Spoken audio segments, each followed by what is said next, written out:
মৌমিতার সুস্বাদু চ্যানেলে আপনাদের সবাইকে স্বাগত। শীতের রাতে গরম গরম ভাত, রুটি বা পরোটার সাথে খাওয়ার জন্য ডিমের একটা রেসিপি আপনাদের সাথে আমি আজ শেয়ার করব। আসুন রেসিপিটি দেখে নিই। আমি এই রান্নাটা সর্ষের তেলে করব। এই রান্নায় কিন্তু তেলের পরিমাণ একটু বেশি লাগবে। তেল গরম হয়ে গেছে, তেলের মধ্যেই আগের থেকে সেদ্ধ করে লবণ হলুদ দিয়ে মেখে রাখা ডিম ভাজতে দিয়ে দিলাম।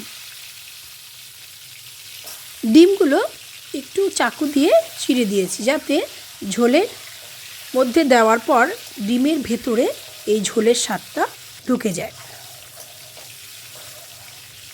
হালকা করে ভেজে নিয়েছি। এইবার এগুলো তুলে নিচ্ছি।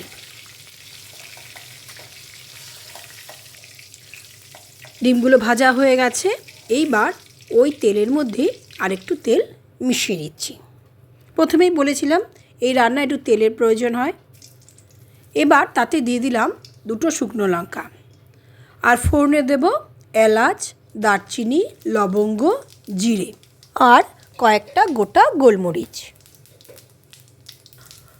ফোড়নগুলো ভাজা হয়ে গেছে। এবার তাতে দিয়ে দিলাম 5-7 কোয়া রসুন কুচি। এই রান্নায় কিন্তু রসুনের ব্যবহার একটু বেশি হবে। আমি এই রান্নায় 3টে মাঝারি মাপের রসুন ইউজ করেছি।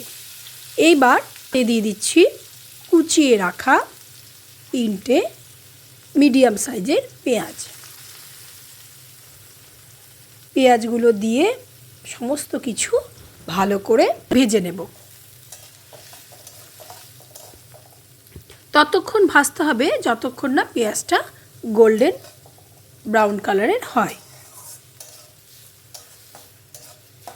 এখানে যে 3টে রসুন মাঝারি মাপের রসুন ইউজ করেছি তা কিন্তু আমি ভাগে ভাগে ব্যবহার করব।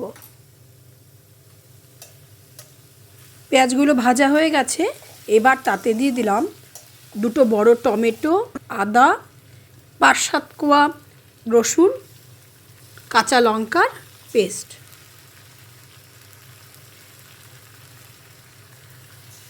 পেস্টটা দিয়ে আমি মিক্সির বাটি ধোয়া জলটাও দিয়ে দিলাম। আর পেস্টের মধ্যে আমি কিন্তু গোটা জিরে আর গোটা ধনে বেটে দিয়ে দিয়েছি। এবার দিলাম লবণ আর হলুদ।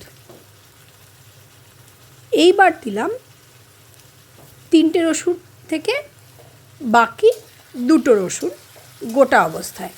রসুনগুলো কিন্তু একটু পরিষ্কার হতে হবে, কালো কালো দাগ বা নোংরা থাকলে চলবে না, সেটা দেখে দিতে হবে। সবগুলো একটু ভালো করে মিশিয়ে নিচ্ছি। এই অবস্থায় গ্যাসের আঁচটা কিন্তু একদম লোতে রেখে কষাতে হবে। আমি ঢাকা দিয়ে রান্না করছি। 2 মিনিট পর ঢাকা খুলে আরেকটু নাড়িয়ে নেব।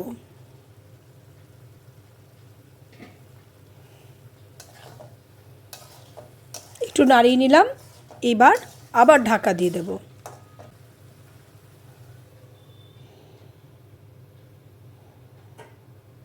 আবার 2 মিনিট পরে ঢাকা খুলে মশলাটা কিন্তু অনেকটা কষে গেছে। আর একটু ভাজা ভাজা করে এবার দিয়ে দেব ঝোলের জন্য পরিমাণ মতো জলের থেকেও আরেকটু বেশি জল, কারণ রসুনগুলো এখনও পুরোপুরি সেদ্ধ হয়নি। রসুনগুলো সেদ্ধ হয়ে হালকা খোসা ছেড়ে দেবে, গাত আলগা হয়ে যাবে আর একটু ফুলে যাবে। গ্যাসের আঁচ কিন্তু এখনও লোতে রেখে করছি। আবার ঢাকা চাপা দিয়ে দিচ্ছি।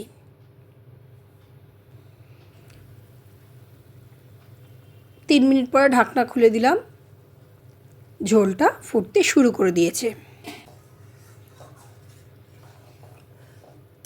এবার দিয়ে দিচ্ছি ভেজে রাখা ডিমগুলো।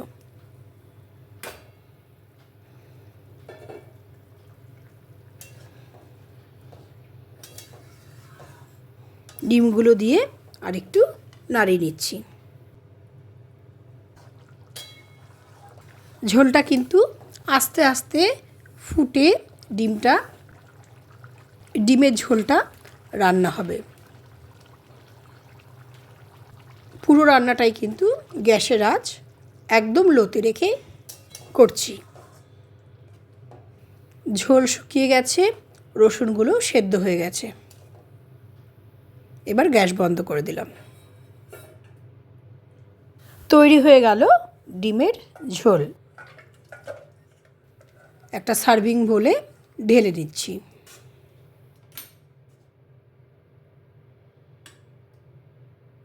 গরম গরম ভাত, রুটি বা পরোটার সাথে এই ঠান্ডার দিনে উপভোগ করুন গোটা রসুন দিয়ে সুস্বাদু ডিমের ঝোল। আমার ভিডিওটি ভালো লাগলে লাইক, শেয়ার এবং সাবস্ক্রাইব করতে ভুলবেন না।